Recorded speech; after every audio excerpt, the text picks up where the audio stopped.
പതിറ്റാണ്ടായി വടക്കാഞ്ചേരിയുടെ കന്നഡ വ്യാപാര രംഗത്ത് വിശ്വസ്ത സേവന പാരമ്പര്യമുള്ള ജോൺസൺ കന്നഡ വ്യാപാരം ഇപ്പോൾ ആധുനിക രീതിയിൽ നവീകരിച്ച ഷോറൂമിൽ തിങ്കൾ വെള്ളി ദിവസങ്ങളിൽ രാവിലെ 10 മണി മുതൽ ഉച്ചയ്ക്ക് 1 മണി വരെ കണ്ണ് ഡോക്ടറുടെ പരിശോധന, ഡ്രൈവിംഗ് ലൈസൻസിനായുള്ള സർട്ടിഫിക്കറ്റുകൾ, വിദ്യാർത്ഥികൾക്ക് ആവശ്യമായ ആന്റി ഗ്ലെയർ ബ്ലൂ കട്ട് ലെൻസുകൾ കുറഞ്ഞ വിലയിൽ, ദിവസവും രാവിലെ 9 മണി മുതൽ രാത്രി 8 മണി വരെ ക്വാളിഫൈഡ് ഒപ്റ്റോമെട്രിസ്റ്റിന്റെ സേവനം, എല്ലാവിധ ബ്രാൻഡഡ് ഫ്രെയിമുകൾ, ലെൻസുകൾ എന്നിവ കുറഞ്ഞ നിരക്കിൽ. ജോൺസൺ കന്നഡ വ്യാപാരം, ജോൺസ് ടവർ, ഡിവൈൻ ആശുപത്രിക്ക് എതിർവശം, വടക്കാഞ്ചേരി. ഫോൺ 94963474. ലയൺസ് റീജിയൻ 12ന്റെ ഓണപ്പൂക്കള മത്സരം വടക്കാഞ്ചേരി ലയൺസ് ക്ലബ്ബ് ഹാളിൽ വെച്ച് നടന്നു. റീജിയണൽ ചെയർമാൻ രവീന്ദ്രൻ അധ്യക്ഷത വഹിച്ചു. 7 ടീമുകൾ മത്സരത്തിൽ പങ്കെടുത്തു. Wadakkanchery Lions Club president AP Johnson, secretary വിൽസന്റ് കുന്നമ്പള്ളി എന്നിവർ മത്സരങ്ങൾക്ക് നേതൃത്വം നൽകി. ഞങ്ങളുടെ ഇവിടെ എത്തിച്ചേർന്ന എല്ലാവർക്കും ഞങ്ങൾ വളരെ ആത്മാർത്ഥമായി നന്ദി പറയുന്നു. ഞങ്ങളെ സംബന്ധിച്ചിടത്തോളം ജൂലൈ മാസം മുതൽ തന്നെ വളരെ നല്ല രീതിയിൽ സേവന പ്രവർത്തനങ്ങൾ നടത്തിക്കൊണ്ടിരിക്കുകയാണ്.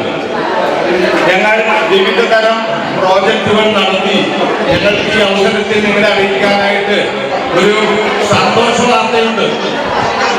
എന്ന് പറഞ്ഞാൽ ഞങ്ങൾ ഈ റീജിയണിൽ ഈ തിരുവനന്തപുരത്തിൽ പോയിന്റിന്റെ അടിസ്ഥാനത്തിൽ രണ്ടാമതായി നിലകൊള്ളുന്നു എന്ന സന്തോഷ വാർത്ത വടക്കാഞ്ചേരി ലയൺസ് കോച്ചിൽ രണ്ടാമത്തെ പോയിന്റ് സ്ഥാനത്ത് നിലനിൽക്കുന്നു എന്നുള്ള സന്തോഷ വാർത്ത നിങ്ങളെ അറിയിക്കുന്നു.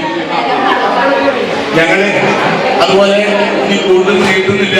Zone 2 chairperson NA Nasar, area chairperson Fousiya Nazeer, zone 1 Shaju Thomas, central Lions Club president Manikandan K, Thrithala Lions Club president Sajith Panicker, Varavoor Lions Club president KK Mohan, Shoranur Lions Club president Radha Venugopal, Erumapetty Lions Club president colonel doctor Regina, Machad Lions Club president Rojes Alappat, Wadakkanchery Lions Club അംഗങ്ങളായ CA Sankarankutty, Unni Wadakkanchery എന്നിവർ പ്രസംഗിച്ചു.